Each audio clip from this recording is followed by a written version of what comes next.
ఏం కాకుండా కురగాని చంపేశారు, తుపాకులు గొంతులు కాల్ చేశారు ఏకంగా. I'm sorry to make a comment on that. కేవలం 31 సంవత్సరాల వయసులో కోట్ల మంది అమెరికన్ల హృదయాల్ని మారు మనసు పొందండి, పశ్చాత్తాపడండి, బాప్తిస్మాలు పొంది నరకానికి పోతారని హెచ్చరించగల దమ్మున్న స్వరం అది. చాలా మంది అడిగారు, అంటే ట్రంప్కి అనుకూలం కాబట్టి, ట్రంప్ పరిపాలన చేస్తున్నాడు కాబట్టి, మీరు అమెరికా తొత్తులు కాబట్టి ఇప్పుడు వాటికి విచారం ప్రకటిస్తున్నావా?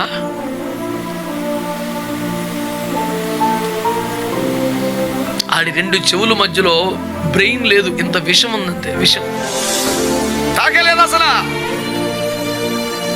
అబార్షన్స్కి వ్యతిరేకంగా అతను ఉద్యమాలు చేసింది అబద్ధమా? స్వలింగ సంపర్కాలకు వ్యతిరేకంగా గలమెత్తున్న మాట అబద్ధమా? అమెరికాలో ఎక్కువ శాతం ప్రజలు స్వలింగ సంపర్కాన్ని, అబార్షన్స్ని చట్టబద్ధం చేయాలని తీవ్రంగా కోరుకుంటున్న వేళ దానికి వ్యతిరేకంగా కుర్రోళ్ళు లేచి నిలబడటం, దానికి అనుకూలంగా లక్షల మందిని సమకూర్చడం అబద్ధమా? పాపం పిల్లోడు అబార్షన్స్ వ్యతిరేకంగా కష్టపడ్డాడు.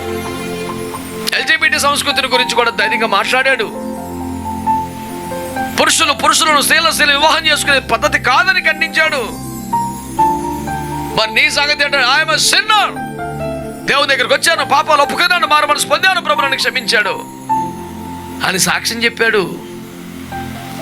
చర్చిలు ఖాళీ అయిపోతున్న వేళ, విశృంఖలతో అలవాటు పడిపోతున్న వేళ ఒక యవనస్తులు లేచి తప్పదే మనం దేవుని దగ్గర రావాలని గోల పెట్టాడు.